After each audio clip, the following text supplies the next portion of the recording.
Hi hello నమస్తే welcome to మనం TV నేను మీ చార్మి. వంటింటి వైద్యం అంటే మనకు ఫస్ట్ గుర్తొచ్చే ఎవరు? ఖచ్చితంగా చిట్టిబొట్ల మధుసూదన్ గారు. ఈరోజు ప్రస్తుతం మనం టీవీ స్టూడియోలో ఆయన మనతో పాటు ఉన్నారు. ఆయుర్వేదం పరంగా ఎన్ని సమస్యలు ఉంటాయి, ఎన్నో సమస్యలకి ఆయన పరిష్కారాలు ఇస్తూ ఉంటారు. వాటన్నిటికీ సంబంధించి ఈరోజు అవన్నిటికీ సొల్యూషన్ తెలుసుకుందాం. సార్ మనతో పాటు మిగతా సార్ తెలుసుకుందాం. నమస్తే సార్. సార్ నార్మల్‌గా మనం మార్నింగ్ లేచిన వెంటనే చాలామంది సోంపు, వాము అదేవిధంగా ఇవన్నీ కలుపుకొని నీళ్లు తాగుతా ఉంటారు.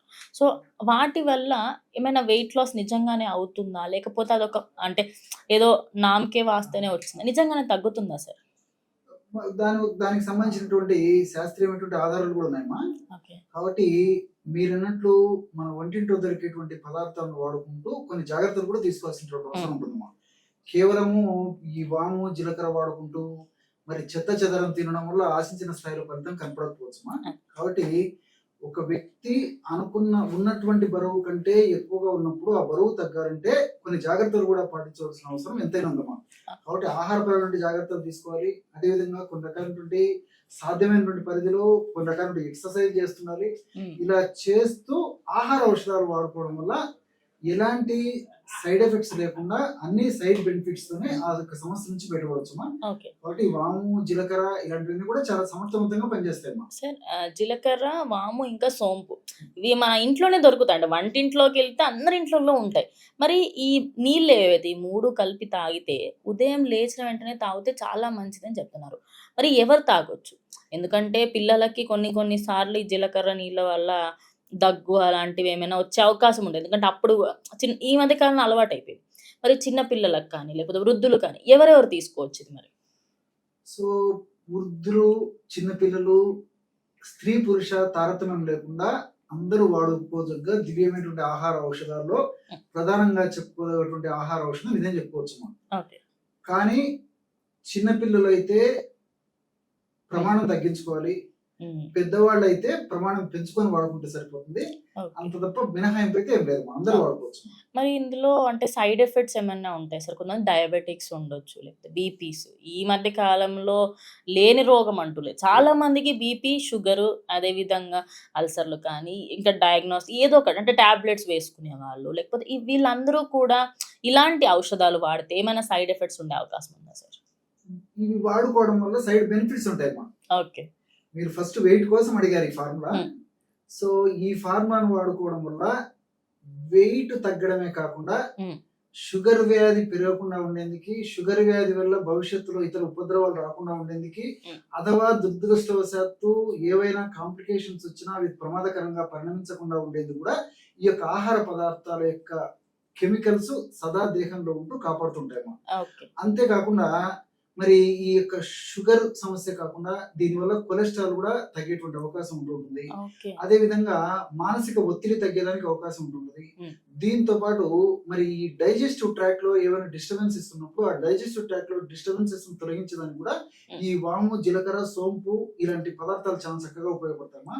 రెండవది ఏంటంటే మరి ముఖ్యంగా ఇక్కడ మనం చెప్పుకోదగ్గది ఈ 3 పదార్థాలు తరచుగా మరి వెయిట్ ఉన్నప్పటికీ లేనప్పటికీ ఇతర సమస్యలు అంటే బీపీ కానీ, షుగర్ కానీ ఇలాంటి సమస్యలు ఉన్నప్పటికీ రెగ్యులర్ గా ఈ యొక్క పదార్థాలు ఆహారంలో భాగంగా దైనందిన జీవితంలో ఆహార పదార్థాలు తీసుకునే దాంట్లో భాగంగా ఇది తీసుకున్నట్లయితే ముఖ్యంగా ప్రేవుల్లో గట్ బ్యాక్టీరియా పెరుగుతున్నాం.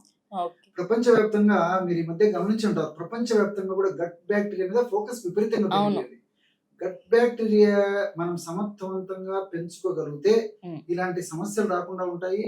ముఖ్యంగా ఈ ఒబెసిటీ రాకుండా ఉంటుంది, ఊబకాయం రాకుండా ఉంటుంది, భారీ ఊబకాయం రాకుండా ఉంటుంది.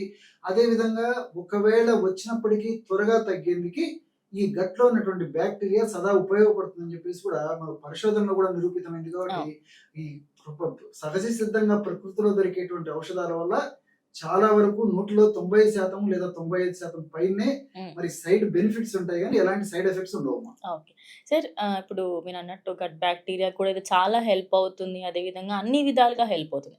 కానీ కొందరు ఉంటారు సార్, ఇప్పుడు నార్మల్‌గా మీరు ఏదైతే ఔషధం చెప్తున్నారో జీలకర్ర, వాము అదేవిధంగా సోంపు ఎన్ని రోజులు వాడాలి సార్? నార్మల్‌గా ఎన్ని మంత్స్ వాడితే కొంచెమైనా రిజల్ట్ కనిపిస్తుంది? 2 to 3 మంత్స్ వాడాలమ్మా. ఓకే. 2-3 మాసాలు వాడిన తర్వాత మళ్ళా కనీసము ఒక 1 మంత్ వ్యవధి ఇచ్చేసి మళ్ళా వాడుకుంటూ ఉండొచ్చు. కాబట్టి ఈ పద్ధతులు వాడుకోవడం వల్ల ఎలాంటి ఇబ్బంది ఉండదు. కాబట్టి కంటిన్యూగా నెలల తరబడి సంవత్సరాల తరబడి వాడకుండా, ఎందుకంటే బాడీ ఒక ఔషధానికి మీరు ఆహార ఔషధం కానివ్వండి మరొకటి కానివ్వండి ఒకదానికి అలవాటు పడకుండా సహజ సిద్ధంగా మరి బాడీ తన యొక్క స్థితిని అది కాపాడుకోవాలంటే మనం దేన్ని అలవాటు చేయకూడదు. కాబట్టి ఇవి ఆహార పదార్థాలు కాబట్టి 3 మాసాలు రెగ్యులర్ గా వాడేసేసి 1 మంత్ మళ్ళీ కొంత గ్యాప్ ఇచ్చేసి మళ్ళీ వాడుకుంటుండడం వల్ల మరి జీవితాంతం వాడినా ఎలాంటి ఇబ్బంది ఉండదు. ఓకే. సార్ ఫైనల్‌గా చాలా మంది ఏం చేస్తారు 1 మంత్ వాడతారు. లేకపోతే 15 రోజులు వాడతారు. రిజల్ట్ లేదు వదిలేద్దాము అని చెప్పేసి వదిలేస్తా ఉంటారు. కానీ రిజల్ట్ రావాలంటే మీరు చెప్పినట్టు 3 మంత్స్ అలా వాడితే రిజల్ట్ పక్కా కనిపించే అవకాశం ఉంటుందా సార్ వెయిట్ లాస్? ఉంటుంది, కొంతో ఉంటుంది. గొప్పో. ఎగ్జాక్ట్ మంచి ప్రశ్న అడిగారమ్మా. ఇంకోటి ఏంటంటే వీటిలో ఉండే ప్రత్యేకత ఏంటంటే మందులు కొంతమందిలో ఏం జరుగుతుందంటే మందులు వాడేటప్పుడు ఆశించిన స్థాయిలో ఫలితం కనిపించదు. మీరు అన్నట్టు కనిపించదు. దానివల్ల కొంచెం డిసప్పాయింట్ అయిపోయి నిరుత్సాహపడిపోతుంటారు. కానీ 2-3 మాసాలు వాడి ఆపిన తర్వాత దాని యొక్క క్యుములేటివ్ ఎఫెక్ట్ అంటారమ్మా. దాని యొక్క ప్రభావం మన దేహంలో సదా ఉంటూ సదా కాపాడుతూ అప్పుడు దాని పనితనాన్ని చూపిస్తుంటుంది. ఓకే. అందుకే ఇంతకుముందే నేను ఇంతకుముందు అడిగినప్పుడు చెప్పడం జరిగింది. 3 మాసాలు ఆపి వాడేసేసి 1 మంత్ ఆపి మళ్ళీ వాడమని చెప్పామమ్మా. కాబట్టి అంటే కొంతమంది మందులు వాడేటప్పుడు ఆశించిన స్థాయిలో ఫలితం కనిపించకపోయి అది ఆపిన తర్వాత కూడా ఖచ్చితంగా కనిపించే అవకాశము ఎక్కువ శాతం మందిలో ఉంటుందమ్మా. Thank you sir. ఓకే మా. సో చూసారు కదా, ఇది వాళ్ళ వీడియో. మీకు ఇలాంటి సమస్యలు ఏమైనా ఉన్నా, దానికి సంబంధించి ఏమైనా పరిష్కారం కావాలనుకుంటున్నా ఖచ్చితంగా కింద కమెంట్ చేయండి. నెక్స్ట్ వీడియోలో దానికి సంబంధించి ఫర్దర్గా డీటెయిల్స్ ఇచ్చే ప్రయత్నం చేస్తాము. సో ఇది వాళ్ళ వీడియో. స్టే ట్యూన్ టు మనం టీవీ.